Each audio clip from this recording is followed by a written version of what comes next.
I'd like to call the regularly scheduled Board of Selectmen meeting for Monday, November 3rd, 2025 to order. First order of business is pledge of allegiance. Charles, if you would. I pledge allegiance to the flag of the United States of America and to the republic for which it stands, one nation, under God, indivisible, with liberty and justice for all. Thank you, Charles. Item 2 was to have been a presentation by the Shumpusha Statute Committee. They have asked if we could postpone it, so we will be postponing. And we'll move on to item 3, public forum. Anyone wishing to address the board in public forum? Anyone wishing to address the board in public forum? I don't see, I think we just have employees up there on the screen, as well as in the room. Right, let's move on to item 4, approval of minutes. 4.1 would be the October 20th, 2025 regular meeting minutes. Is there a motion? So moved. Second. Comments, questions, suggested changes, deletions? I had none myself, so. Comments, I think that they're good. They understood very well. Well, good. Well, congratulations. And then goes to Brendan, Exactly. who, Brendan Crowley, who is now responsible for the minutes. Yeah. He's fitting in quite well here in Brendan. That's great. All right, hearing no changes or suggested changes or comments. Let me try your minds. All in favor? Aye. That motion carries. Item 5, update from the Guilford Social Services on the U.S. Department of Agricultural suspension of SNAP benefits. Want to come up to the table? Sure. We have Handouts. Yeah, we have Moira Rader, our state representative, who is also pretty close to this subject. I'm assuming you guys just did a supporting. And can give us a little background. It may be a moot point at this Mm-hmm. juncture because the 2 federal judges voted to have Trump administration fund the SNAP card. So I've heard up to a few days or a week or 2 for that to happen. So was really happy about that. I looked at the USDA site this morning, but there was no update. So these are just the people that are served in our town. If you look at page 3, you'll see people served by programs. So we have 794 individuals on the SNAP program in town. There's three pages. Yeah, 3. How many copies do you have? I have 5. Okay, good. I have a full set. You have a I'll full just set? keep it. Is that a full set? Sorry. Yeah, that's a full set. Yeah. Another set there. Thank you. So this is the most important, people served by program. Okay. It goes over time. Not anybody else's. Which I have more of those. Yeah. This is the 3rd page. So there's 794 individuals. That's not households, that's individuals. We service right now about 134 individuals at the food bank. But we have, we're so prepared to be able to serve whoever needs food in the next couple of weeks. We've had some really big food drives. I did have one delivered this Sunday. I have the Guilford Soccer Club coming on Saturday, which is our biggest food drive of the year. So, and we have funds. So we will make sure everybody who needs food gets food. Good. I've put it on the town homepage, all of the Facebook pages on how to get in touch with us. All they have to do is bring in their SNAP letter. Or if they show up, of course, we'll give them a letter regardless. Right, but I'd love for them to just come in and give them a SNAP letter so they can just use it ongoing. Just they use it, learn it, they may need it. And we can also offer wraparound services. Christine, come on up to the table. Good morning. Hi. Christine. We've also gotten a lot of outreach from the community. We have the Rotary making a donation, Fox and Feather, Art Therapy, private neighborhood food drives, Casey's Pub. I'm doing a GCTV interview on Wednesday to put information out to the public again. So mostly I've just been trying to do outreach and get food in. The Connecticut Food Share has given us $500 of credits on our account, and we'll get more because of the funding by Lamont. So I'm not sure if you're aware, the 1.5 million per week is not going on SNAP cards. It's going to the Connecticut Food Share, who we partner with. So we have funds there as well. I'm working with United Way to obtain grocery gift cards. So we'll get those as well. And our community partners, which are Big Y, Panera, Fresh Market, and H2O. We'll also extend the hours of the food bank if we need to. That's two questions. Yeah, we are gonna see how it goes. We haven't felt yet that, but if we get an outcry in the beginning of this week, we'll do whatever it takes. Yeah, we have 32 volunteers from the Guilford and Cleveland. That's true. Wow. So, because I've gotten a lot of calls from the community, can we volunteer? Can we volunteer? But our volunteers are so experienced. We have so many of them. So I also have this is just the big, beautiful bill. If anybody want a copy of that?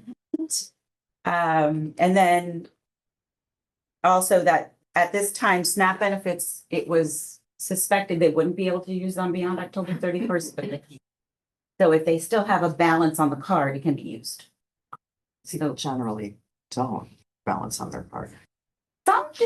Some do, yeah. Some people, you believe it or not, forget to use their benefits or have some, but you're right, the majority wouldn't. Yeah. And then I have what we have put together as other food locations, meal sites, includes the Shoreline Soup Kitchen and Pantries, and Connecticut Food Share mobile sites, the community dining room in Branford, and St. George's Pantry. So I put a little packet of information together, and this is what we're giving out to folks as well. Do we make that packet available online as well? Yep. Great. So I think we're prepared. Good. All right. Last, Don and I participated in the Human Services Council meeting last Thursday morning. Was Yeah. it? Wednesday, yeah. Wednesday. And there was discussion about, obviously the imminent threat, and now with the federal court decisions, there's hopeful whether or not the administration abides by it is always another question. So there was discussion about doing something locally to raise funds, and then Rotary and those folks are going to do it. But we had a conversation about the Guilford Foundation doing something similar to what they did during COVID. And for those who recall, the Guilford Foundation went out to raise money. They had a target of $20,000 or $25,000. They raised $120,000. So that kind of response, so consistent with the spirit of our community, is something that we may still be able to tap into. And Liza had indicated a willingness to spearhead something like that if we needed to. So thank you very much for pulling together this information and letting us know what is available and making it available to the community. But I had invited our legislative delegation. So Maura or Dean, is there anything you want to talk about a little bit? As you said, information is changing daily. It feels like there were 2 court cases settled the weekend that hopefully will requiring the administration to release that emergency fund that is exactly there for this very reason during shutdown to cover the benefits. But we'll see how that plays out. Unfortunately, those cards were not recharged. We'll see what happens today because the first was a Saturday. So we'll see what happens there. Connecticut Food Share has $3 million. What we were told as of Thursday is that only go about 10 to 14 days. The way they explained it to us though is $1 of a food pantry spend is you really get much more when you have the EBT. It's like $9. So we're really not matching that need in terms of that. But I know that the governor's office and Senate leadership are still looking at how do we get that food out to folks as well? Because, I think of homebound, disabled, folks that don't even know this is happening. Talking to a colleague, folks are showing up at the grocery store realizing there's nothing on their card and I heard, you know, anecdotally, I was told that the Stop and Shop in Brantford is just letting people leave with the groceries. But that's unofficial, but you know, I think we're just trying to be kind and empathetic and see what happens. So locally, yeah, we also were asked, I know on the House side, we're all kind of completing these forms for House leadership around what are your food resources in your community? What pantries? What are their names? How many do they serve? How often are they open? Because they're trying to get an overall list for CT Food Share to kind of really make sure we're not missing some groups. Because for example, community dining room is not part of their network. So they're not getting those resources. A big issue, I know we talked last week, is storage. So a lot of these smaller pantries don't have the ability even to take in a large amount of food donations. So that's one piece. The other piece is, you know, if the EBD cards continue to not be usable, and we're told by the federal government we are not allowed to use that system. Some states are trying to hold up their own kind of resources or systems. Talked to our comptroller last night and our treasurer last night, and it would take a while to stand up our own kind of card system. It's not that simple. You know, some are of the mindset, can we just get those funds out to recipients? And others are talking about meal kits. How do you get those out, distributed around the state? Do you set up sites? So to your point, there's a lot happening in the moment. Let's see what happens with these court decisions to play out. But we're an avenue for all of you guys to give us as much information as possible so we can get it back to leadership to make sure we're covering all these resources in our communities as best we can. And to your point, it's not a big influx, you know, $500 is $500, but we're also being encouraged to tell folks to make monetary donations only because the food, if they don't have a place to store it, that's challenging. But if folks like you tell us, you know what, we could really use an influx of rice and then we'll be able to get that information out to the community. So, We'll find a place to store it. yeah, right, exactly. I do agree, monetary and gift cards are the best thing because we can buy in bulk from Connecticut Food Share. Right. So monetary donations are really the best, or gift cards, but like you said, we are trying to figure out additional storage in case we need to get to that point. Yeah, I mean, I just echo everything that Moira says. I will say the picture is pretty dire. You know, get the list that we're compiling isn't so we can provide more money to these, you know, organizations. It's really to sort of disseminate information to community members about where the food banks are. And, you know, SNAP and WIC benefits, that this is like to provide people with the flexibility to go to grocery stores. And there's still a stigma with going to food pantries. A lot of folks feel very uncomfortable with that. And I think getting information out to folks that, you know, these are our neighbors, you know, my hairdresser is on SNAP benefits, you know, supporting children. This is not like, you know, people we don't know. This isn't people like, you know, what we picture is our homeless population, you know, living out of their cars. These are, you know, friends and neighbors, and you know, folks that we know and we speak to every day, and they deserve, you know, the dignity and respect to be able to feed their families by going to the grocery store or using their card on Amazon or however they use it. And so this is really you know, problematic because how many folks are not going to, you know, take advantage of our food pantries? That's the question right now. I think United Way hasn't been surprised, but has been trying to disseminate information to legislators about how their communities are being affected. And we're seeing an uptick in communities such as ours, calling 211.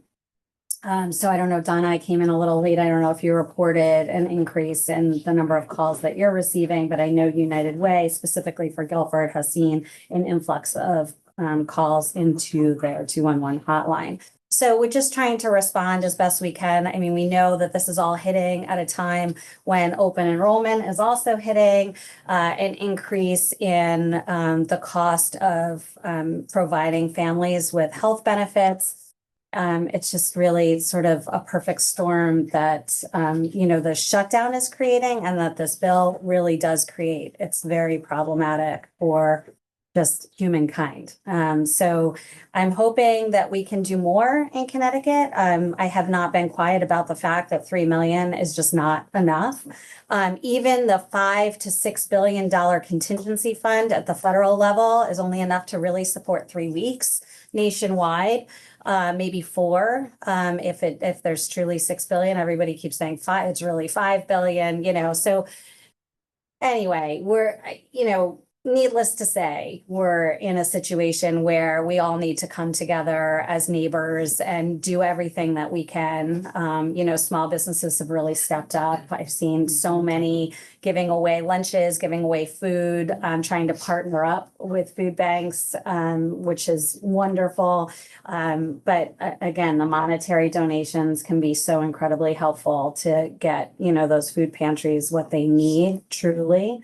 Rather than like the typical, maybe there's an influx of beans, but you really need something else to support families. So I think the message right now is to work as closely with, social services and those who are out, boots on the ground to really, support our friends and neighbors.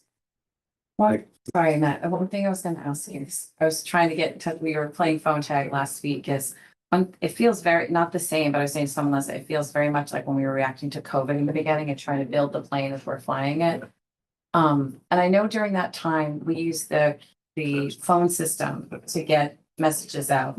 And, we have this, if we could compile some, because we don't know who we're reaching, right now. We hope we're getting, we're sending out our constituent newsletters and you guys are putting information on websites, but that's a phone call that rings in every household that signed up. And I'm just wondering if, I don't know, if you think about it, but this was the idea I had, is if we could use that system to get this information out maybe on a weekly basis, just so people are aware of the most current information and also what are their resources. Because to Christine's point, I think in communities like ours, there's even like an elevated level of shame, and more people are needing these resources than maybe even a few months ago.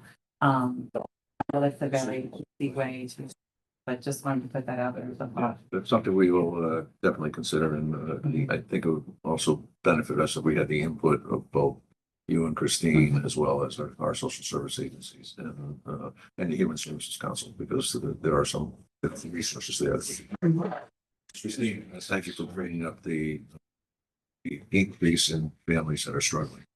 The United Way has an indicator called asset limited, income constrained, but employed. And for a number of years, Guilford has been right at the 27%. The new numbers are out, it's at 29%. So these are our community members, our friends, families. It's here. And something like this is really going to dramatically impact it. I just wanted to maybe set a little frame of reference, and you and I talked about this the other day. Benefits, you can't do an average, but men's maximum what some families get in our community. Yeah, So, it ranges. I mean, the lowest benefit amount is $24. is that for a month? Or? Yeah, for the month. But it can range all the way up to 600, say, if you're a larger family. So you can't say really an average. It's such a range. But I did want to throw out there that the families are affected, but also in this town, we have the 3 housing authorities. So we have most of our elderly and those are on that. So the elderly are different. As well. Still don't become elderly, yeah. Fixed income. Yeah, fixed income. All right, I've dominated the questions. Anybody questions or comments? What is the process, the application process for somebody to get on? To get on SNAP? Huh? You can just apply online. You can apply, we help folks apply. We'll do it through we are a community partner with DSS. So we can help people apply as well. And the application process is still open. So that as soon as it's funded, again, people can be funded. But the requirements are changing. Yes, Yeah. the requirements. What is that? That's what I'm getting at. I Like, can't- what are the asset limits that, and how do they prove what they have or Yeah. don't have? It's, so you have to provide proof of income and your proof of assets, and it has to be uploaded in the system.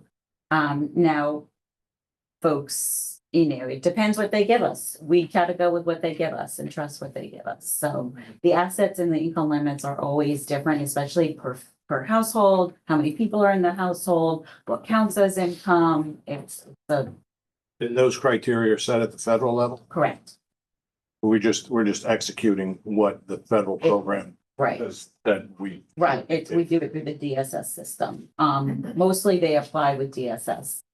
But we will help folks that can't navigate that. DSS is Connecticut's Department of Department Social of Social Services. Services, Okay. right. And they're, again, they're responsible to the federal program. Right, But the money goes to DSS first and then down to the state level. that's right. That's the Reagan federal agenda from the eighties, by the way. I got it. You get it. I agree that monetary donations to me make the most sense, but if you do get influxes of food and then suddenly by some miracle, this problem is resolved, at least to the point that people can get their SNAP benefits again. Aside from the storage issue, will we lose some food perhaps? What we do we don't give away expired or outdated food. Right. But we do keep, if it's just slightly outdated, we keep it and we donate it to Clinton because they will use it. Okay. So we have never thrown away food. We're also thinking about doing a spot. We have a client choice room where people can come in and shop, of putting a shelf of slightly outdated food with notification. This is for you to choose because we all know, a box of macaroni and cheese from a month or two ago is still fine. So we're exactly. So we're going to do that as well. Yeah. So we don't typically throw anything away. I did want to throw out there the reason too for monetary donations is we usually get non-perishable donations and people are going to need extra protein, extra meals to cook. So milk, things that people don't typically donate. Anyone else?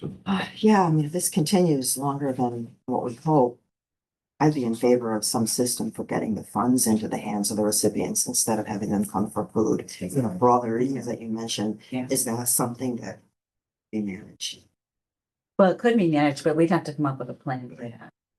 Yeah, and I don't know, I know who uses the food bank, but I can't get documentation of who's on SNAP in the Mhm. town. That's Unless they come. private through DSS. They Right. won't give me a listing of it. That's That's one of the reasons why the Guilford Foundation may be a linchpin here. They've done this before. They Mhm. did the assessment of those in need during the COVID crisis. Mhm. They do that on a regular basis. They have systems set up to determine who deserves and who qualifies. So that, and Liza has mentioned the other day, she'd be happy to work towards that. So. Yeah. There's also, I wonder, when Big Y in the past has done these gift card programs for local organizations to go ahead and sell for money, they've always given a discount. I wonder, Big Y is making more of a presence here in Connecticut, a big presence. I wonder if they'd be willing, to partner up.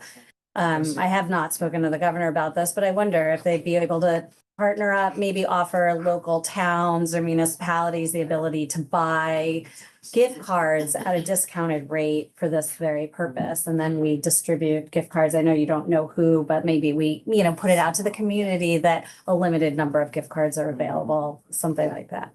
Yeah. I mean, other random thoughts, not that we can do anything about this, but Guilford always steps up. I mean, this problem, it goes beyond, it's more critical beyond the borders of Guilford. That's just so concerning, and even when this immediate crisis gets resolved, there's so many other things happening that are gonna put that much more of a burden on people. I mean, I'd be in favor of using the phone idea that you mentioned, not just to get the word out to the recipients, but to everybody. right, So everybody Right. knows what's happening.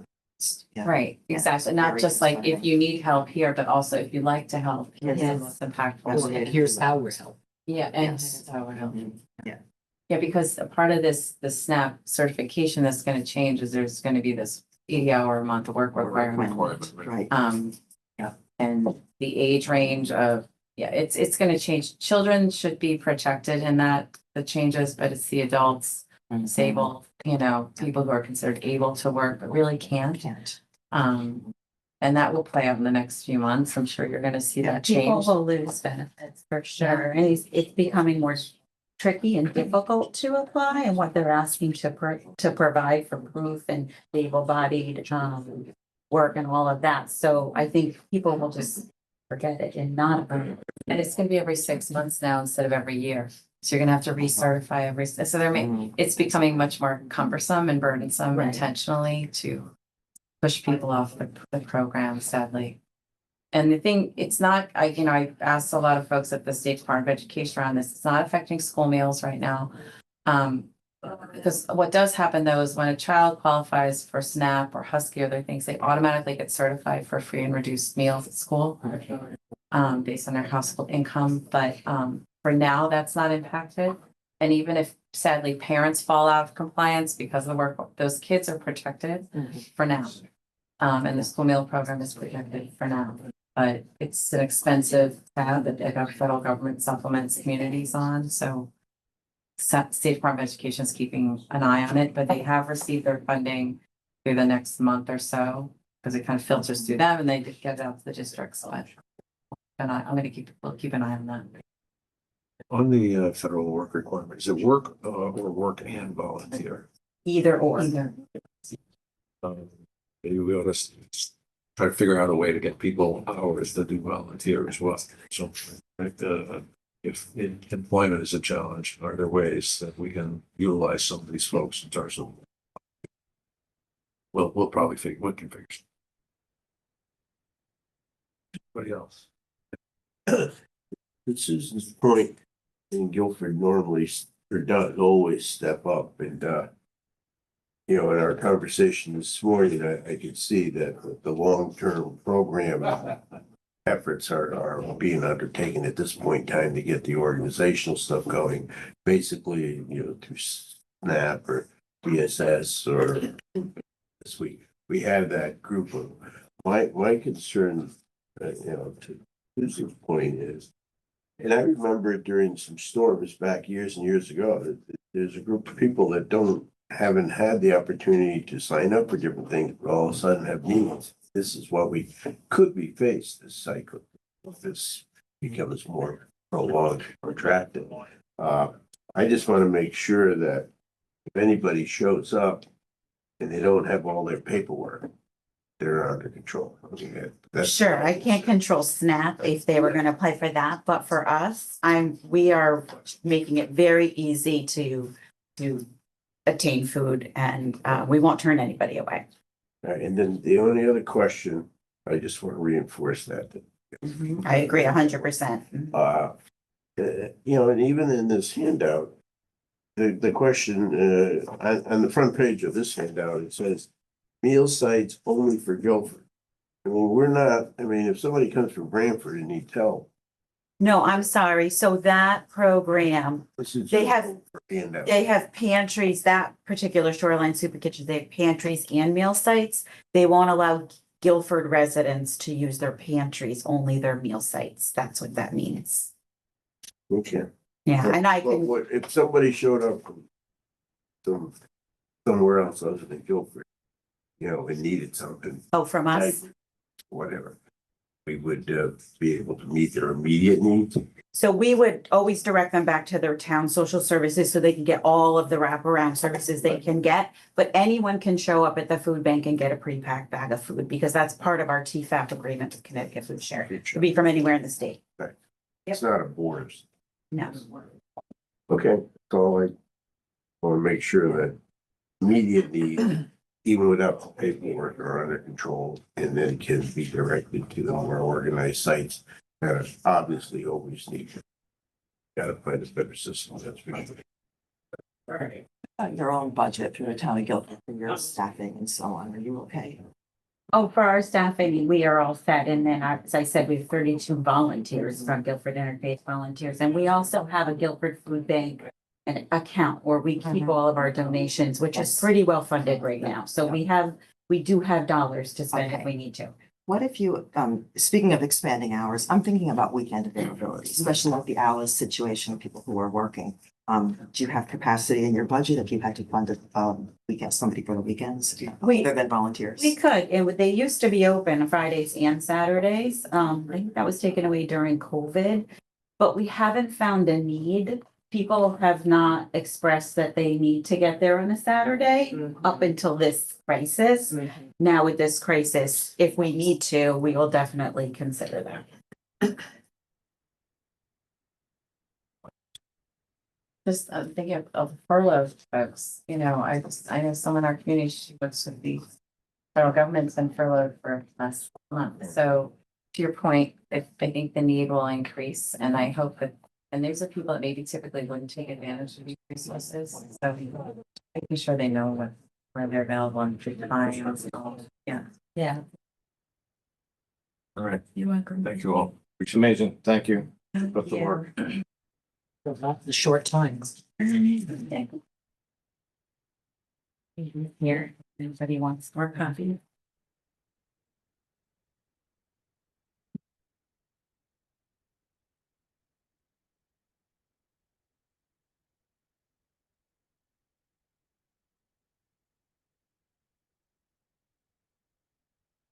Thank you.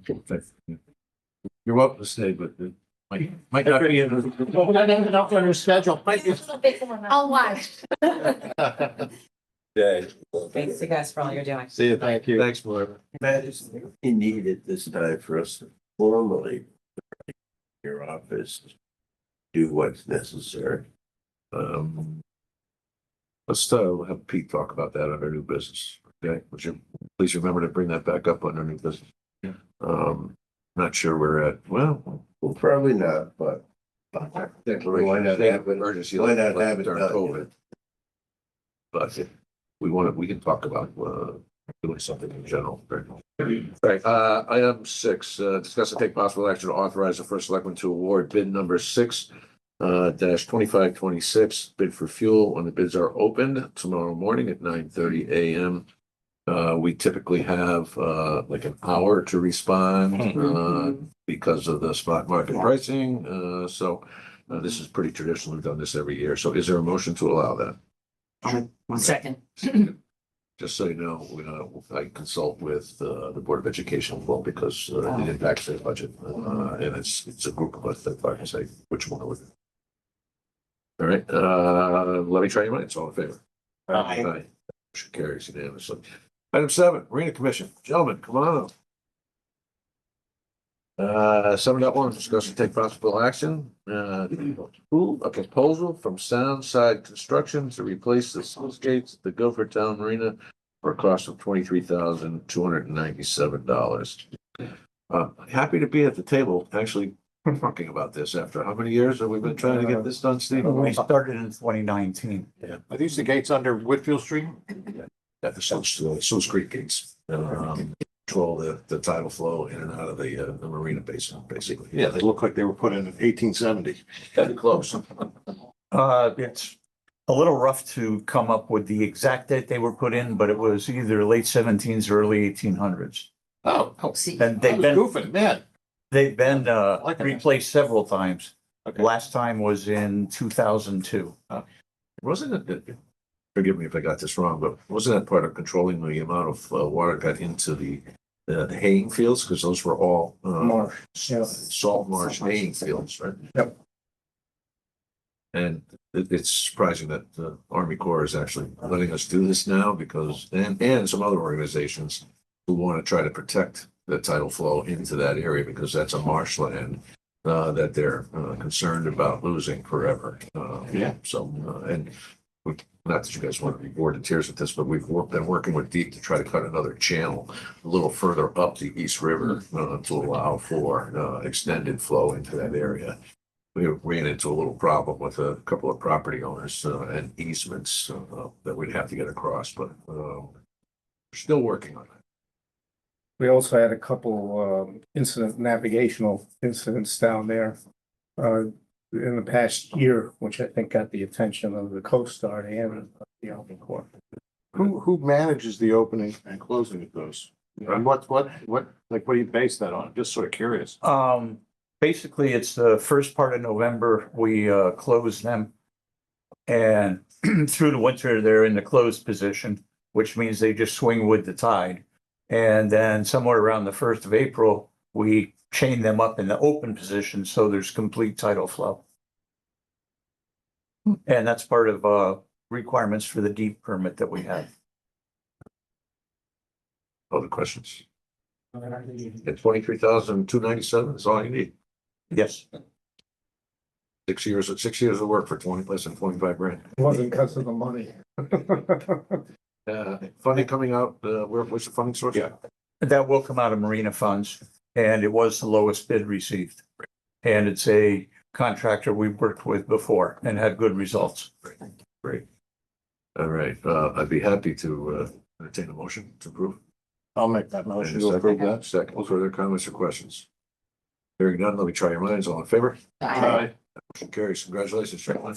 Thank you for all you do down there. How soon can the work start? Within the next 2 weeks. Within an hour? Wow. Okay. We have to get them open anyway, so that we can take them out and then put them back in. Yeah, so the gates will be removed within the next 2 weeks. And then reconstructed and reinstalled the first part of April, late March, early April. So, what is the anticipated life cycle for the gates? What, in proper working order, let's put it that way. We got 20 years out of the last ones. 25 years. Less than half of it's left. But if they do manage to get that ditch dug, that'll negate the gates anyway, so. All right, thank you very much. Thank you. Just out of curiosity, do you guys have a full complement on your mission? Yes. Oh, commission, no, we've got two alternates available. That are open. Two alternates. Yeah. Your regular members. We have 5 regular members, and 2 alternates normally, but both are open. Okay, we'll get that. I presume there's one for each party. What's that? There's one from each party. Great, thank you. Oh, wait a second, that's, gotta be careful when you say that. That's 3 There are parts. 3 parties. Okay, they'll have to play a They'll game. sort that out. Yeah, Figure it out. Thanks, guys. Take care. Interestingly enough, it's been a topic of conversation recently. Yes, indeed. Item 8, Park and Recreation, Pam Gary, 8.1, discuss and take possible action to accept the bid for paving the back parking lot at Bittner Park. Yeah. So as you see, good morning. Good morning, Brian. As you see, there's 2 proposals. our I'll start with the guests. easier one first. Thank you. So that was the 3rd, Oh, that's Well, it's out on the. that wasn't there. I didn't see that until this weekend. So there clearly is the lower bidder is Empire Paving. We proposed to go with the lowest bidder for paving the back lot at Bittner. And as we heard from last meeting, there's quite a few people that are anxious to see that The part. back lot, meaning the lot that you get to the end, you'd make the right turn and you head up toward the. Yeah, so I was there this weekend with the final quote, and it's amazing amount of potholes, and I did some pictures along. So it will be a tremendous improvement. So a couple people had mentioned some concern about runoff. Tell us what the proposal is. Is that taken into consideration? Maybe some semi-impervious material or not? That's not in not gonna this happen. proposal, but however, one of the gentlemen that I did meet up there, that we do have paving there now. It's just that it's all not paved. Uh-huh, So there is paving all around where our supply materials are. I gotcha. And, so to say that there's no Poor runoff, condition. there's been runoff for years. It is a sloped area. We are gonna try to fix that, in terms of regrading it, and making it more level, but Is there any drainage built in on either side? there is not. I mean, I certainly can look at that and see if they can I think, include that. It is, within some of the funds that we have, we might be able to address that. I think in the wetlands, we'll probably be asking some of these same questions when you go to pull a permit to do this work over in down south. Okay. We'll waive the permit fees, but I think you still got to go through the process. Those questions, I'm sure. Some folks have expressed interest in this and Yes. made those comments, and I Yeah. heard them, yeah. What else? Go ahead. It mentioned about the permit, could that delay this past the point where you can actually pave? It could. Yeah. What And is the deadline? and quite honestly, I wasn't anticipating that. So right now I'm like, oh, okay. December Really? 1, what's? Yeah, and this Empire's ready to go, but this will slow down the process, but it is what it is. I And mean, is it, I mean, I know the asphalt plants sort of shut down sometime in December, but I always thought it was temperature based. 15? yeah, Somehow I knew you would know. Okay, so there's a little bit of window. We're hearing December 15th. As long as the temperatures don't drop into freezing or below, then you'll get the plants will stay open. Only know that because my brother-in-law works for B&L companies. And they, so, Thank you, Ken. and again, regardless of Sorry. that, No. whether we get it this fall or in the spring, it's okay. I mean, pickleball players. There are diehards. There are. All winter long, and if there are significant potholes out there, I'm sure, Public Works, like they do for the beach, Jacobs Beach, can help you with some grading. I see people navigating. Slalom course. Also, even if it does get delayed to early spring, I think the people that came and talked about this are gonna be stunned when they find out that it's gonna Yeah. happen, you know, I mean. Well, I was stunned when I went, those kinds of money, so I Yes. didn't realize that it was bonded. Yes, Yeah. embarrassingly stunned. Yes. That's- No, this is great. This is great. So, Oh. you got it. I wanted the question about the Empire quote, which we don't have here, we just have your email. But the non-low bidder had a statement in their quote that, volatility of prices and subject to increases and stuff like that. Does Empire have anything like that pricing? They don't have that, however, they held that price even from last year. I saw that, Yeah. yeah, but it wasn't pricing subject to price changes. No, That's great. Yeah, Okay. but I think considering that they held it from last year, because what I did and typically do in my capital improvement budgeting is I'll put 10 to 15% higher Yeah. than the quote the year before to avoid running into that problem. We're in a stretch where, and asphalt, one of the volatile prices is the petroleum piece. And Right. I mean, we're in a stretch where that price is stable or if not dropping. Yeah. Yeah. I don't know that I hope till spring. And as I said, I did We'll find out fight- tomorrow morning. I did plan for 115 and they held it at 96. Yeah. Okay. Sounds good. Good. I have some All right. buffer room. So is there a motion to approve the award of the bid for paving of the back parking lot at Bittner Park, the amount of $96,000 to Empire Paving? So moved. Second, Second. any further comments or questions? Hearing none, let me try your minds. All in favor? Aye. Aye. Aye. Motion carries. 8.2, Pam, discuss and take possible action to approve a new holiday event. Mingle and jingle. at Okay. community Always, on this- I must just say, we're always trying to think outside the box. We're listening to our participants. We've had quite a few people ask about an adult only event, which we just thought was sparked our attention. We had a quartet jazz band that's very reasonable at $500 to come in and play holiday music, and we thought tying it all together for $15 per person, keeping it low, and then adding in a glass of wine. And it's a little bit of sophistication, it's a little bit of ambiance. Bishop's Orchard jumped in and said that they'd be happy to donate the wine and also their non-alcoholic wine for those that don't want to park in wine. So we thought it was just So the ask is for serving. one glass, and as we showed this summer, thinking outside the box, it was responsible, people had a blast, and I think this could be just the same thing, just a responsible evening out to come out and enjoy and be with friends and an adult only environment. What time of day? 5:30 to 7:30. Okay.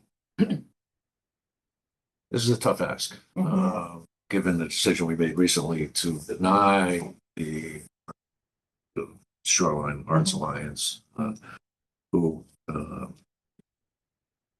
to compare one versus the other, but a nonprofit versus our purposes to raise money. Well, probably not to raise money, but just to provide a social. Right. I don't think we're gonna make much money on $15 a ticket, but and this is a slippery slope for all of us, relative to doing it. I think some of us were in favor with the shoreline limestone work, and it just didn't seem to be a comfortability level to say yes all the way through. And unfortunately, this came up before we can have an opportunity to do a deeper dive into this issue at large, whether it's on the green or in town buildings, et cetera. I'm just going to open it up. What's your comfort level? It won't make or break our event. Yeah. However, we Thank just you. thought we would propose it, but it won't make or break our event. I mean, Bishop could have the non-alcoholic product. Yeah. Which would. They plan on doing that anyhow. Well, I don't know which way we're gonna go in this, but my feeling is that we have to look at each of these things as can't lump them together, you know, and what we might have decided for the Shoreline Arts Alliance and what one way we might go a different way for something like this. It's just, I don't know that there's a blanket way, because there's ways that I think I could argue for supporting this and why we didn't support the other, but anyway, just that's my opinion. Don't make me say it. No. I don't think, Yeah. I know you are, which is Yeah. why, Yeah, no, echoing everything you said, I'm not comfortable with us allowing wine for this one, but as you say, I mean, it's 5:30 to 7:30, it's one glass of wine. I think it would be just as festive of an event without the alcoholic beverage. I'd be completely, I think it's a great idea, that's outside of that. yeah, but we also did allow for one of the, what was it, the Seventh-day Adventist, the ceremonial. ceremonial. Yeah, That's different. the religious component to that is kind of Yeah. takes that to a different. I could claim we are too. I was gonna say, we It could, is, You say a prayer to open it?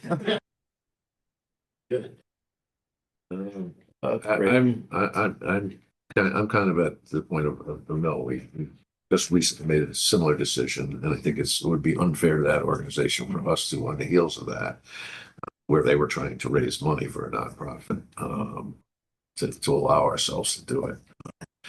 Sort of like like doing spot zoning, right? Yeah. That's fine. We're making a decision for a town piece of property that has sets precedent for the rest, but good Lord willing, we're all around this table a month from now. So you know where. then we you would know, like a glass of wine. I just tipped my hand on how I'd like to see it. That's funny. I think we need to do a deeper dive on this. That's where I.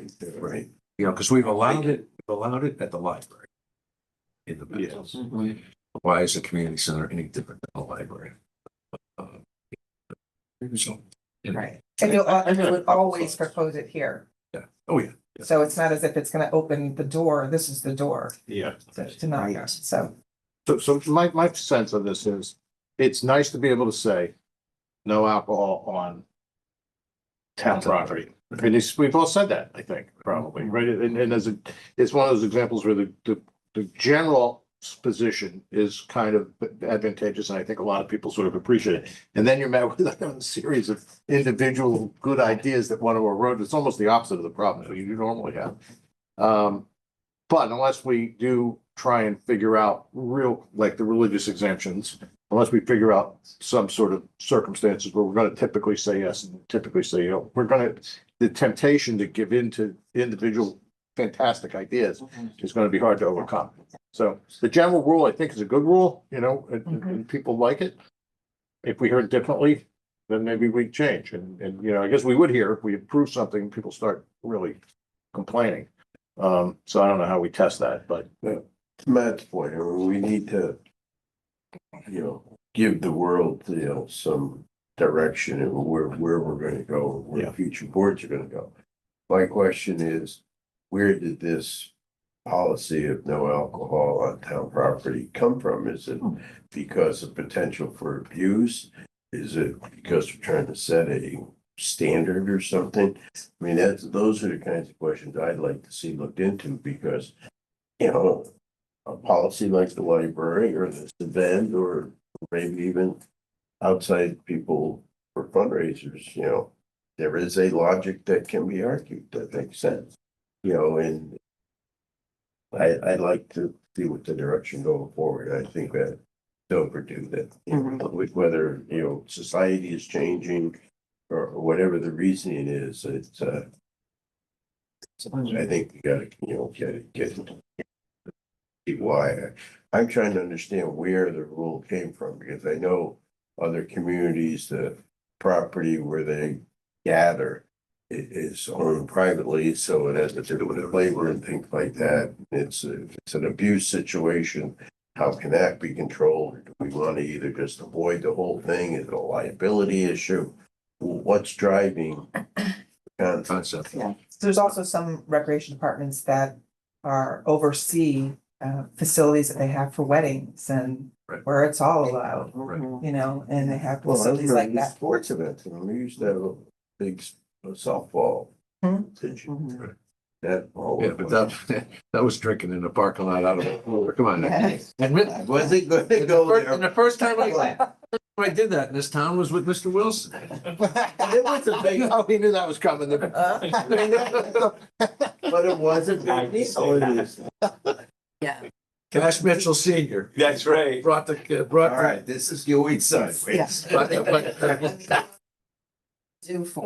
just. take a look at why we have this policy. I have to think it has to do with liability to a large extent. And this would let us And formalize. that's still accurate. And it would, and I think it's definitely still accurate, but this would let us formalize exactly what we need in terms of licensing and insurance. Sure. I mean, the way we're doing it now, Yeah. the times we've approved it. Yeah, well, the times we've approved, the big change has been alcohol and green since we've been, Yeah. I think we were the first to allow that to happen. Mhm. And they have to show certificate of insurance. But what insurance, how Yeah. much, how does it Yeah. read? You know, it's, Right. I handle this at work, for insurance and licensing, it's really complicated. Potentially huge liability. Yeah, there's that, but I also just think there's Joel's questions. Then maybe they were thinking about liability. I think it's just a sort of a, Social more, eh? yeah, more, thank you, more, it's the community. Okay, so if you're gonna go there, then what about all the other drugs? Clearly, I mean, vices the prohibition against vices have eroded. There's gambling everywhere. You can't pick up your phone. The cannabis thing. I Marijuana, mean, there's you know, a million you things. can't have a glass of wine, but you can. You could bring in all the gummies you want. Well, that's my point. Things at times have changed, and I think, you know, we ought to get ourselves defined a little bit so we can give the world some direction. So the first call I'm gonna make on this is to Joel Elander. I was thinking Yeah, of Joel. See if Joel's got some background on this, and if he doesn't, he'll find it. All right, so, I think, you don't, we don't need to approve that, it just, Yeah. but, apologies. to Yeah, us understood. for this one. Yeah, understood, but Yeah. no harm in asking. Well, and this is a start of a new holiday Yeah. tradition, a new tradition for you. Yeah. And at this time next year, the rules might be different. Right. All right, All set? thank you. Thank you. Thank Appreciate it. you. Economic development, what do we have here? Oh, where's it? Be like a second, Sam. Oh, Yeah, I've set mine pretty much frequent. longer. When I remember that that's an issue that I need to take care of. When you have a minute. Yeah, well, that's coming somewhat, so. Item 9, appointments and resignations. 9.1, discuss and take action to accept, to appoint Michael P. Argentini to the Economic Development Committee as an alternate with a term to expire April 30th, 2028. I'd like to make that, recommendation as he came and appealed directly to the Board of Selectmen's office. And Listen to you. so, and he is a youth, so. Seconded. Second. And by the way, he's a principal in a very well-known food products company. It seems like a completely appropriate application. Yeah. All right, so there's motion and a second. We have a second, right? Yes. All right, any further comments or questions? Let me try your minds. All in favor? Aye. That motion. 9.2, discuss the resignation of Barbara Casey from the Affordable Housing Commission. Is there a motion? I'll accept it with regret and thanks. Appreciation, yeah, thank you. And is there a second? I'll second. Let me try your minds, all in favor? Aye. That motion carries. Can I ask, does that affect, Sandy, do you know offhand if that affects the mix on that commission? Yes, I believe she was on as a Republican. Is she a Republican? You know what? I don't think she's. Maybe she's an independent.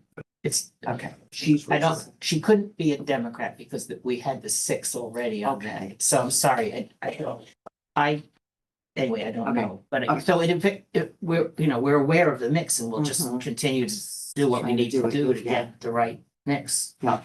If we get nominations from the 3 parties or unaffiliated. We just lost another member too, Tony Sicignano list. So I say this to the audience at large, please, if you're interested, please submit an application because we'd like to keep the spots filled.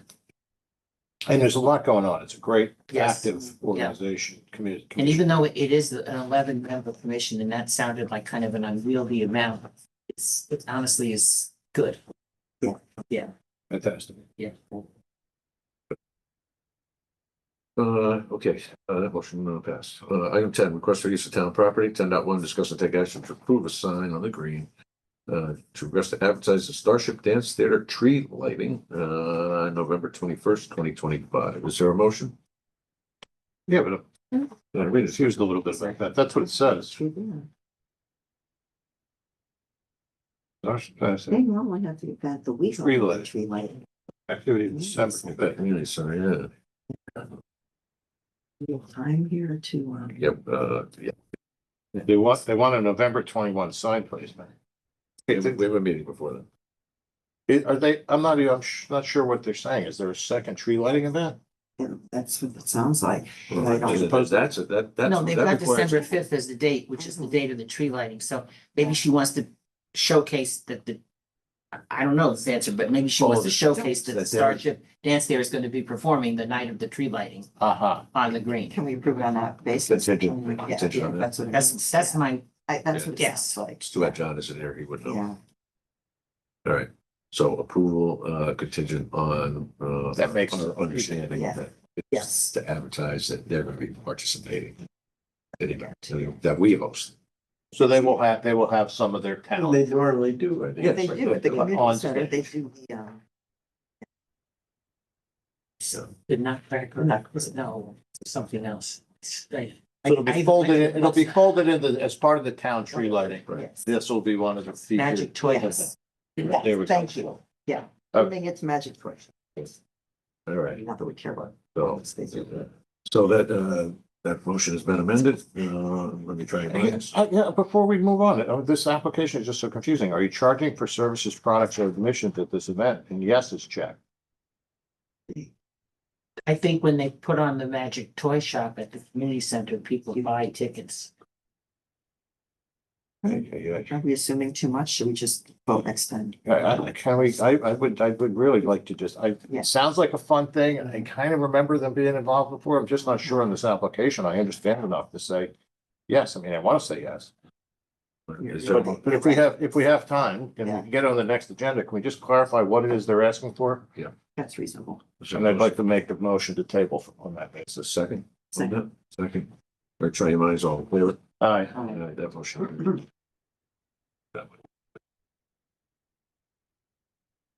Okay, discuss and take action to approve or sign the agreement to advertise the Dudley Farm Holiday Open House and Market. Is there a motion? So moved. A second? Second. Any comments or questions? Let me try your minds all in favor? Aye. Aye. Motion carries. Item 10.3, discuss and take action to approve a sign on the green request to advertise the Christ Church Chili Supper. Is there a I'd motion? like to make the I motion. thought you might. Yep. Second, Second, And again, that happens to be the night of the tree lighting. You go over there and it's very part of the chili tradition. is good. Yeah. It's always very good, so. All right, Do we vote on that? yeah, let me try your minds, all in favor? Aye. That motion carries. I could use a chili. Item 10.4, discuss and take action to approve a sign on the green request to advertise the Guilford Arts Center Holiday Artisans Market. Is there a motion? So moved. Second, Second, any comments or questions? Let me try your minds, all in favor? Aye. Motion carries. All right, item 11, committee reports. Sandy, anything? No, Thing at the moment. just one, I'll give you a little bit of an I was gonna update say on the, 52. no, well, let's Okay. do, let's Okay. do affordable housing. All right, first. okay. Ann is putting the finishing touches on the revised RFP for the Sawmill, Road project. As you may recall, we only received 2 applicants, the first time we did it. And the selection committee, which is made up of representatives from the Planning and Zoning and Affordable Housing Commission and staff, decided to go back out to bid with a little bit more specificity, in the RFP. So Ann is hoping to have that buttoned up, by the end of next week, get it out on the street. So that's. And you may remember that I'm on a little subcommittee with a member from the Historic District, 2 members from the Historic District Commission, and Janice Plasiak, town engineer, and myself as representing the board.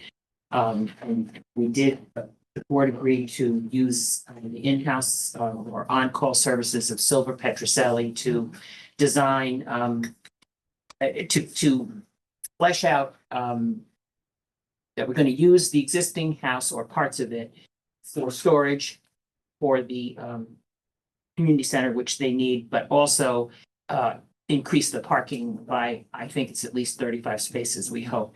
And so the architect came back with preliminary plans. It looks good. You know, we just now have to come up with the money for it. So that's what Janice is working on. But I just want everybody to know that something is happening. I know there's been people concerned, and I don't blame them because this has been a long time, but something is actually really happening, and hopefully within the year we'll see something. Great. Thank you. And the good news is, well, not good news, but you'll probably see a funding, the capital budget plan, coming out of probably going to be Janice Plasiak's budget. Okay. This is originally a parking lot project, right? So it's going to be a 5 projects. And the good news is, as I know this board is well aware, we have some committed reserve funds for building projects, which hopefully will cover the cost, the full cost of the parking lot and the renovation to the building. So, And there's no, the expenses within the building, it's gonna be minimally heated, it's not air conditioned, it's not gonna be for offices, it's gonna be for storage, so the architect sort of drew in a table and chairs at one point, we're like, no, couldn't help himself, but I mean, we're mainly concerned with taking down some walls, but making sure that it's structurally sound and the best use of the space for the storage needs that they have, and of course, Pam, Gary, and Todd have been involved with that, so I mean, it's good. And the representative from HDC is they're very happy with the way that the outside is going to be presented, so. And we can paint it any color we want, does not have to stay sickly brown. And I think it's sickly brown myself. it is that. Anyway, we can freshen it up. Yeah. Reminds me of someone who was our arena was unsightly or something recently. Right, I'm sorry. Which, by the way, and the whole business, that has been completely remediated with Dave Castro and his team. I can take a drive. Did a terrific job. They cleaned those islands out. They put in pollinator plants in there. And they also provided them some assistance on their planter boxes. Oh, wow. So Great. it was done within These are the calming within 2 weeks, right? calming islands. No, they're the ones that basically buffer where people park Oh, I see. on the rocks. Okay. The rocks. Oh, I see. Those Versus are their there. parking spaces Yeah. behind it. Yeah. So people aren't backing into each other. All right, anything else on committee reports? Correspondence?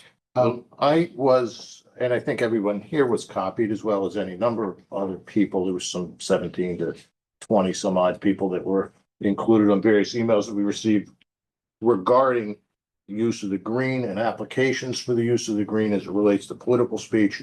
I just mentioned it because there was a specific request to do so, and I understand town council's already reviewed that ordinance and how we are applying it, but I mean, I am putting it out there that there has been some interest in that. And if there's going to be a review of that in some way, I'd be happy to be part of that. If there's any change of the language that's necessary. That whole interchange for me brought up the issue of at what point do we hold an inadvertent meeting? We have an entire board on correspondence and we're, going back and forth with somebody. I almost think we should, or maybe in the future, the board can have the policy of sort of putting a stop to that. With a generic reply saying, this is not inappropriate for me for this conversation, period. It's also not fair for us to disturb. So, as we all know, down a rabbit hole.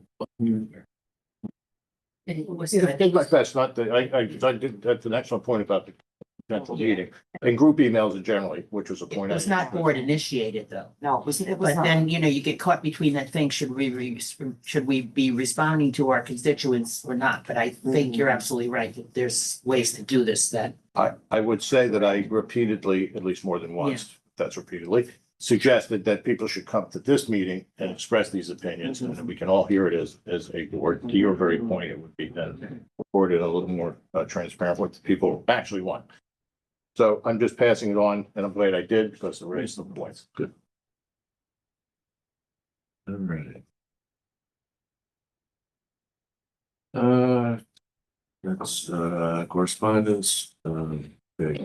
Find out anything on the new business? Let me bring up. You wanted to bring something up. But we did, the point Charles raised about Peter Barrett's and. What did you? He said, remind you to get up under new one of Oh. five of us should be. At the very beginning of the meeting. I looked at jury. I didn't write it down. It'll come to us. Anybody out there, anybody? Now, Yeah. we were going to review the policy, where it came from. This was. No, of course, this was way, after this was early on. Oh, no, whether or not we needed a motion to just make it Authorize. Oh, yes. official that. Oh, that's right. Could Take do. Oh, it was related to. Emergency powers, like. Um. So Charles, so it's I don't want to paraphrase what you said, but this is effectively to give me the opportunity to make certain decisions without having to come back to this board for approval. Is that? Well, as necessary to, if we're at crisis stage, if it develops that we're in crisis stage for somebody needing assistance or whatever, that first selectman office would be authorized to make those decisions.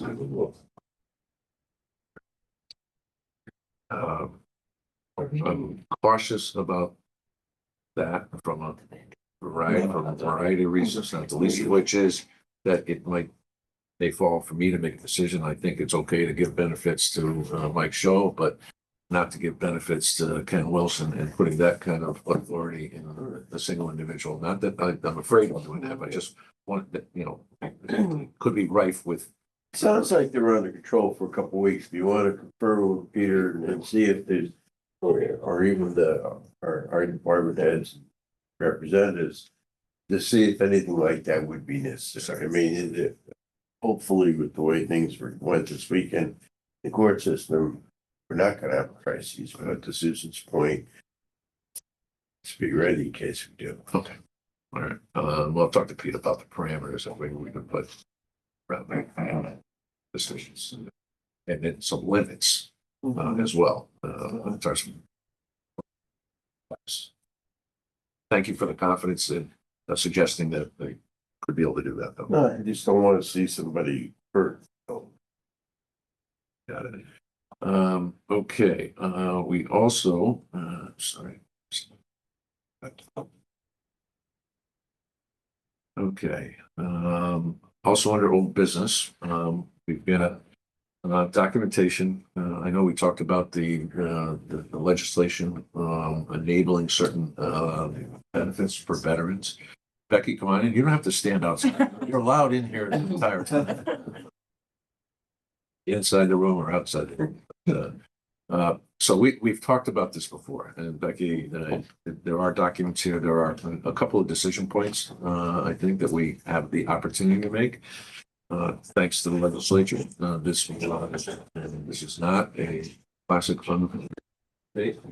It's a choice each community is able to make relative to extending benefits not currently available to veterans. And Becky, I think there's three categories of decisions, or three decisions we have to make that we're close to that. I'm not sure what the number is, but Pete or Becky, Pete, do you want to weigh in? Do you want Becky to handle it, or how do you want to do this? Why don't I start and then Becky can jump in or supplement. So in this last legislative session, by statute, the legislature provided for an exemption for service-connected permanent and total disability rating of 100% from the VA. So that would be a tax exemption that is mandatory upon all municipalities. And it extends also to the surviving spouse of a veteran who had qualified and then passes away. But again, remember, this is only for a total disability situation based upon 100% rating. You know how the VA hospital does that. So that is in place and binding effective this coming tax assessment year. We're in it, October 1st, 2025. The options we have are that that exemption is only for the actual dwelling, the building itself in which a resident resides. It does not apply to the real estate, the property under which the dwelling exists. So there is an option that a municipality can adopt, and in this case, it would be the Board of Selectmen that could adopt it, that provides that not more than 2 acres of the lot upon which that dwelling sits shall also be exempt from taxation.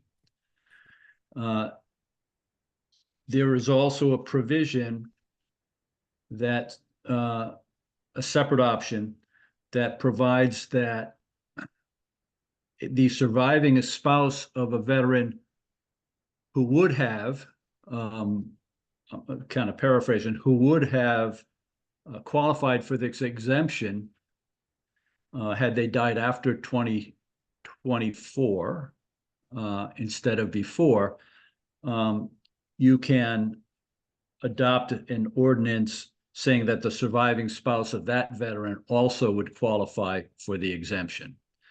And so in this case, it's a little convoluted, but so in this case, it would be, you'd have to pick, and this is in the statute as well, the Board of Selectmen would have to select how far back you go for that.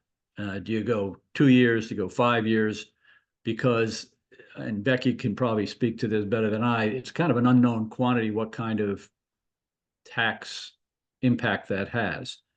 So we've drafted the ordinance, but that date, how far back you would go to pull in those surviving spouses, is a call that you folks would have to make. And then the last provision, let me get this in front of me. Pete, before you go to the last provision, could we go back to the 2 acres? Yes. And isn't there a potential decision to be made relative to the median price, median value of those properties throughout town? It's separate. It's a different one. It's- Yep. That's the It's one actually coming. separate. Oh, Yeah, I'm that's about what to- you're coming to? Yeah, I'm Okay. about to describe that. So this is a third option, and this puts a cap basically on how far these exemptions can be used. So, you know, for instance, a very high value property could be a substantial, tax savings or tax impact on the town, and reverse it. So what this provision says that would limit the total amount of the exemption to the median assessed valuation of residential real property in the municipality, so in Guilford. So the median assessed valuation, so that the exemption couldn't be more than what the average value of a residential property is in this town. Okay, great, thank you. So those are the three, and then there was a fourth, which, you know, I don't know if you have my notes, but I added it. I'm not sure if you'll go this far. It's up to you. But that fourth option would give the same exemption rights to somebody, even though they're not 100% totally service-connected disability, but where the VA has determined that in their individual case, they're unemployable. So it would be, the further option is relating to individual and unemployability. You know, whether you would add that as well. Got it. Thank you, Pete. Becky, anything you wanted to add? Well, prior to adding anything, do you have an idea of what the median assessed value of town properties are? I think we only have one person Well, who no, I just mean, what's that? is over it. It's gonna be around 320,000. Most of the people currently that we have awarded this, fit into that. 320, so that means half the properties in town are valued more than 320,000 and half are valued less. Yes, That's- It's just the land, That's the- it's not the entire. so Seems low. that can be kind of negotiable, because they said median assessed value, so. Oh, median.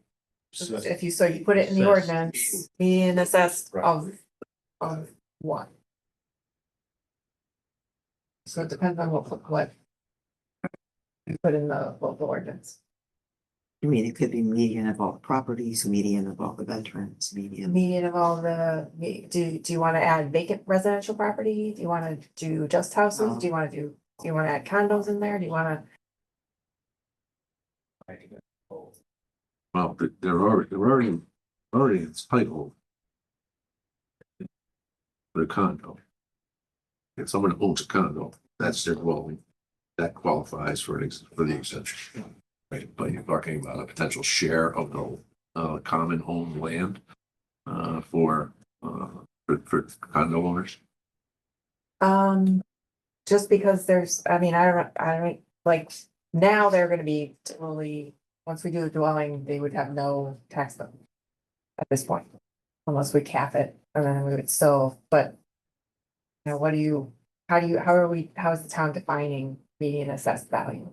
Well, I would have assumed that the legislation would have defined assessed value. It did not. No, I don't think it has, but I think it's, you know, pretty clear if you pull it out, it's assessed value. And it's a value of residential real property. Okay, and also remember these amendments or these, you know, proposals are tied to a statute that only allows the exemption for the dwelling units of veterans or their surviving spouses. Yeah. So it wouldn't be partial ownership of a family lot, for instance. I think the intent was to, you know, there's some other towns that have properties worth $5 million, was to kind of, That would be example. But if you don't have a cap. But the dwelling portion on an assessed property of $5 million, let's say for sake of argument, it's 50-50. So they're already getting an exemption for $250 million on their dwelling. Yeah. Right? Yes. But again, this would cap that. You know, if you. But what that would cap what? The total assessment or the assessment just for the land? It caps. Because they've already qualified for the exemption for the dwelling, right? There is no limitation on that in current legislative statutes. No, there's not. There's no limit currently.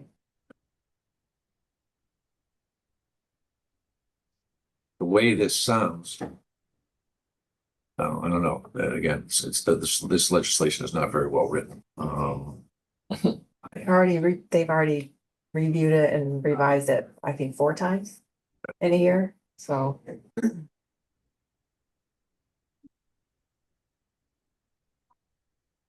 So the problem we're trying to solve is how to avoid giving excessive benefit in a situation where the land, Right. houses are taken care of, the land is really valuable, how do we avoid taking a huge hit? This statute is only for the totally disabled veterans. Yeah, It doesn't impact the other portions of our statute, of our ordinance, which relates to veterans in general. and we must be talking about, do we know the number of people we're talking about? Yeah, there's a list. Like 25, am I reading that Oh, I correctly? didn't see that, okay, sorry. 25, currently, but Because I can't spin it. I can't either, but I can read sideways. well, it wouldn't all fit on No, it's fine. the landscape, and then if you add the TDIU, that would bring it up to 30. Totally disabled due to individual unemployability. That's a separate question. Yes, yeah, I'm still not 100% sorry about this. What is before us right now? so you have kind of 4 options. You have the land, 2 acres of land. You have the surviving spouse. If the spouse passed away, if the spouse qualified and passed away before 2024, when the statute was enacted, are you going backward? And how far are you gonna go backward? Which we have no way really of determining what the impact is on it. Then we have the TDIU, so people who are less than 100%, say 70%, but the Department of Veteran Affairs pays them as if they were 100% because they are unemployable. And then we have the median assessment capping it, putting some sort of a cap. And the legislature, in its infinite wisdom, has decided that we have to make those Correct. parameters. Yes. Wow. Oh, you have to, yeah. The only thing by the way, if you do the cap, what you're capping is the exemptions available under this total disability statute, this new thing, okay? It doesn't. Yeah. It doesn't change the other existing provisions, right, okay? All right. We have enough to answer this. Well, and when, is there time pressure? First, my general opinion on this is, yes, we're gonna grant, I would like to grant the exemption. So, Yeah. Okay, particularly as defined in the preliminary, the 100% total, right? Okay, the employability thing is, that's a problem. Because this is not the first time we've heard this. They've come up, qualifying, but that's a federal issue in terms of what they qualify for and what they don't qualify for based on their total rating, the TDIU. I don't want to wade into those waters personally. I am fully supportive of the 2-acre exemption on the property. I'd like to see the difference between the capping it at the median median assessed value versus a wide open that is completely built. The whole thing, it's not capped. Right. And then as far as the surviving spouse, I think we should do something. If someone passed away 3 years ago, why wouldn't their spouse be covered? How far back do we go? Was it back 5 years or, do we go to the 24th, the 2024, which I think is. That's already done. So prior to 2024, yeah. How far are you going back? So, yeah, I'm comfortable going back as far as we need. 10 years, or 10, 15 years, or 20 years. I know we don't have the data on that though, do we? So but if the spouse qualifies, I don't know, maybe start at 10 years and see what kind of impact that means. I'd be really interested to know how many people would have. Spouses. The farther back we go, the smaller number of people. Yeah, the smaller number of people that would be included. Yeah. Yeah. So we already know who those players are because they're currently getting the exemption for the dwelling, right? Not necessarily. Because people who qualified, we had somebody come in who was on the lowest, amount of benefit that we could give a veteran and was actually 100% permanently and totally disabled, and we didn't find out until like 3 months ago. And they submitted their proof. So they could be, as long as they have their proof filed with the town clerk, then they can file their proof of disability with us almost at any time. So that, but the challenge here is identifying the spouses who would now qualify based on the action we take. And you're saying we don't have a good way to do that? I'm suggesting we have a pretty good way to do it. We could go backward. I could try and go backward with what we have, but I can't tell you that somebody voting didn't file and now says, hey, things Okay. you qualify for this. The first place to start would be the list of those that are receiving the benefit on the dwelling unit, because there was no, this is a supposition. I'm assuming that if someone who had the benefit as a husband and wife, the husband died, she's still entitled to the dwelling discount, or not discount, but exemption. That Must be. That would be like criminal to take that Yeah. benefit away from someone who had it while her husband was alive. Yeah, Or hit, or yeah, wife was alive. So I think that's a place to find out how many of these properties are surviving spouse, right?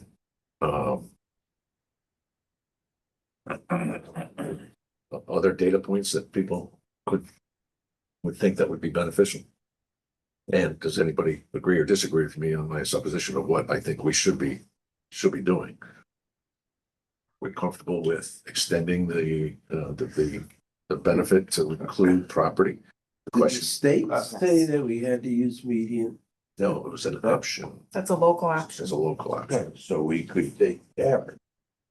Like Guilford is. And median is numbers of property and average is value of the property. Right. And if we're doing a value judgment, why not use an average value judgment? I think the It says legislation median. says. Yeah. Legislation. It does say. Oh, that's right. Yeah, Oh, use that word. Yeah. So we're talking about the 99,000 at this point, right? The additional revenues on the land. That's the land, yep. That's the 2 acres. So that's the 2 acres. And that's if we don't use any kind of a restriction. It's unlimited, whatever those 2 acres are. Mhm. That's the biggest possible hit is $99,000. Yep. Out of tax revenues. So we could just pick kind of an arbitrary dollar amount and say if the land is worth more than $500,000 or something, then we cap it. But I don't imagine there are a lot of people in that In situation. that situation, right? Yeah. All right, Or we again, can just accept it as it is with no limitation and know that we're giving $1,000 exposure. That's the extent of it. Whatever we do we have the option to change it? Question. one needs to be careful about changing something after the fact, particularly if you're gonna go Yeah, in then- reverse and take it yeah. back. Take it away. Start more conservative. Yeah, so then, yeah, what? Finding this whole thing, I mean, I understand what they're trying to do. I'm a little confused with some of the things, but maybe we do the support this plan, but in a way that is the least the most conservative in loss of funds. I mean, you know what I mean? Is that Least impactful. yes, thank you. Becky, I was not paying attention a moment ago. So that revenue loss of 98,714 is the worst case scenario, or is that reflect the median value? That's without that median assessed value. That's So that's a worst case. I'd be comfortable just going with that and going. And you already said there's only one house that exceeds the median value. yes. Just the administrative burden of having to figure all this out every year, it's, you know. I personally would be okay with that. So far, you know, I mean, the local option is there if you choose to. I don't think we'd ever go back. The median, I mean, the median, I don't know. you know, if you just don't want to do it now, I assume you could do it at a later time. The piece of information I'd be sort of curious about, and this is farther than us, it's not really a town question, but like how many people are assessed at 100% service connected disability? Is that number declining now that we're away from a period of time that there's been large deployments in war zones? Or is there just sort of a baseline amount of folks that it's a hazardous occupation and things happen? I'm kind of curious. It feels to me like it would be diminishing as we get away from some of our conflicts, foreign conflicts, but I don't know that. I don't know. We're not making a It plan. went from 17 to 25 between 2024 and 2025, right? In terms of people who qualified. Yes, but that's could just be because nobody knew about it. No, you know, when they bring their proof in, that's, you know, applications. yeah, new applications. Yeah, I don't have a, We give tax breaks to seniors based on great income. This is based on someone's history and the sacrifices that they made in this country in terms of the 100% disability. So I think we could go. Yes, seems comfortable. All right, so do we want to tackle the spousal thing at this point, or do we want to try to get some? Or do we just want to pick a time and date, go back 10 years, and then adjust it if we need to, if we find out there are more than that there are some who are impacted? We would hear pretty quickly. I think that's a good idea. Pick 10 years and we have the ability to, if we need to go back 15 years, we can do it. So, Yeah. I mean, we would only be proving it if we did that, not taking it Taking away. something away. So Right. let's do 10 and see what happens. Yes. Fred, we typically don't ask people to talk to in the middle of this. Do you see, do you anecdotally, you know, of service members who've been totally, you know, who qualified for this program, who passed in the last 5 to 10 years, and their spouses would not be eligible to receive it today, but they would if we were to go back 10 years? I don't know of any. I mean, I know of one that's terminal. Right. Two are terminal, they don't have spouses. They're going to be covered because it's effective So, going forward, so. All right, Yeah, I mean, I think if it's effective going forward, it makes sense to go back and try and capture those relatively few people that are going to be in that spot for somebody predeceased them. I think to the point that was made earlier, if I can interrupt, is until the legislature made a big news thing last year about this, what they were doing, that nobody really paid attention. And so, you know, the tax break that the veterans currently get is rather minimal. Okay, it's not very much. And so when the newspapers came out last year with oh, look what we're doing for our veterans, we're gonna give them this big tax break, that drew problems for people to come out and file and qualify. and qualify. And now that there's been, as I mentioned with Becky, and my apologies for my abrupt showing. I had not planned on coming to this meeting today. I got some emails this morning that were rather disturbing about this whole situation, and there's still a perception that the legislature has reneged on its commitment to the veterans. So trying to straighten that out and keep that online is rather, and I will say that for me personally, I don't qualify. Okay, so this is not about me. It's about the veterans that I'm advocating for. I think we only have like 25 people that qualify for this exemption, and there's 555 veterans in town. And the whole process is, very confused. I mean, if you want to know VA math, you know, I have 10% for one disability, I have 10% for another disability, 20% for another. That doesn't come out to 40. Okay, it's like, okay, you have 10% for this, which leaves you 90. So the next disability you get is a percentage of the remainder. Here go my concern about trying to And I think that's the classify second, disabilities. that was the second piece of the recommendation that the advisory committee made, is you can be permanently disabled and unemployable and not be 100%. Yeah. And, you know. And I'd rather wait until the feds clear that up and the state legislation clears it up. So that they won't clear it up. You know, right now they're focused more on the abuse of the system. Which unfortunately is a minor portion. All right, so it seems like we've got some consensus to move forward with granting the exemption of 2 acres to those who qualify under the current plan as defined by the disability or the EDIU, like that was. And we're not going to limit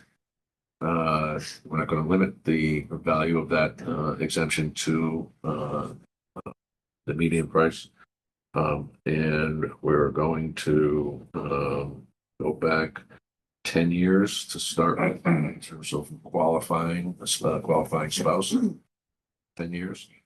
The anticipation is that if need be, we'll adjust that to include anyone who is in that position who is not covered within that 10-year period.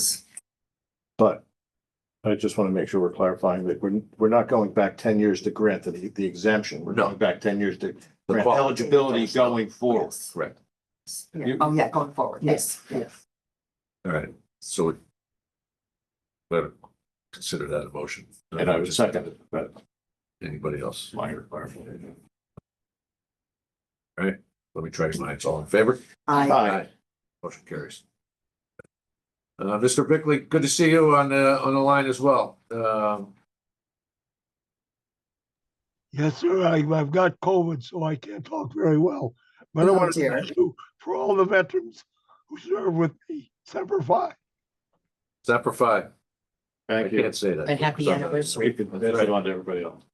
Oh, yeah, 250. November 11th, I think. Clear as mud? You got it? Got it. Some interesting ones back I here. know, so we always think we're done with you, but you come in It's with never another dull. thing. Thank you. Thank you, Becky. Okay. Good.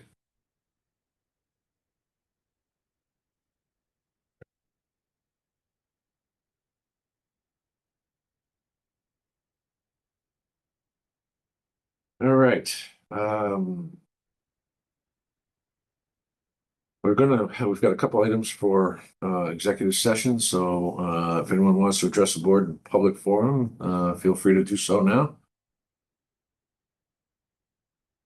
I will. Come on up. Thanks for being You know the drill. Name and address for the record.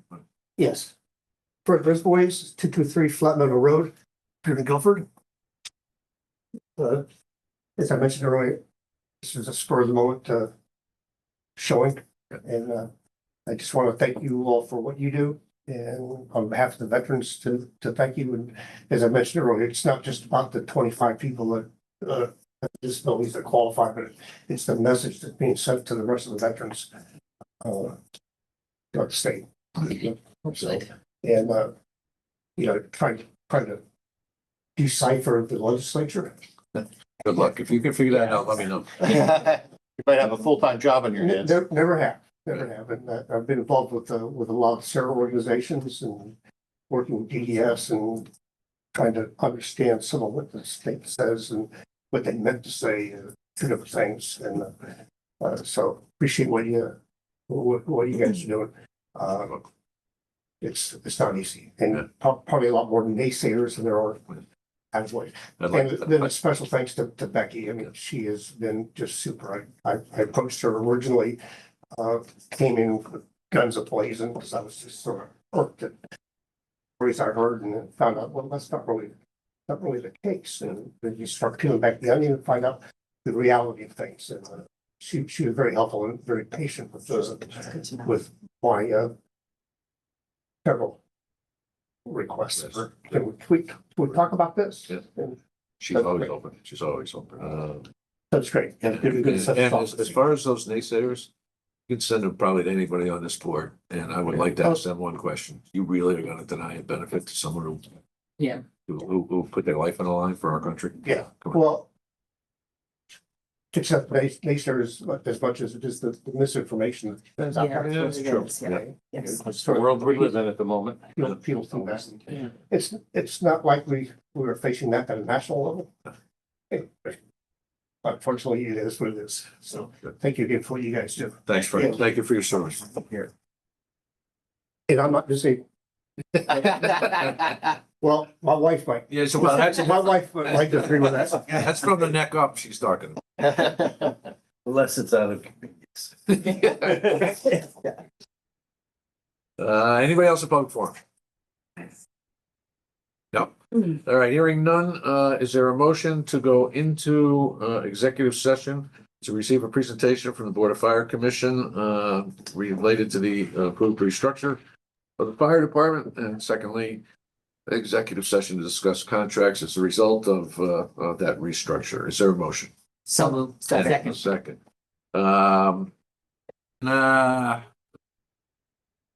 Is there a motion to come out of executive session? So moved. And a second? Second. Let me try your minds, all in favor? Aye. Aye, that motion carries unanimously. In executive session, there were no motions made and no actions taken. But as a result of the discussions, there are a couple of items, first of which would be to approve and ratify the contracts that have been negotiated with the two new assistant chief positions at the Guilford Fire Department. Is there a motion? Make the motion. A second. Second. Any further comments or questions? None other than congratulations to the commission, because this followed a restructure, reorganization of the department, which we feel very confident will be the way forward for the department for many years to come. So nice job, Ken and the commission. Let me try your minds. All in favor? Aye. Motion carries. We also have an opportunity, we discussed the contract with the Guilford Supervisors Association, the union, and we've come to agreement with the contract and with the supervisors union. And is there a motion to approve what has been agreed to by the union? Yeah, I'll make that motion. Second. And Sorry, a little delayed that's reaction. all right. That's okay. Is there any comments or questions?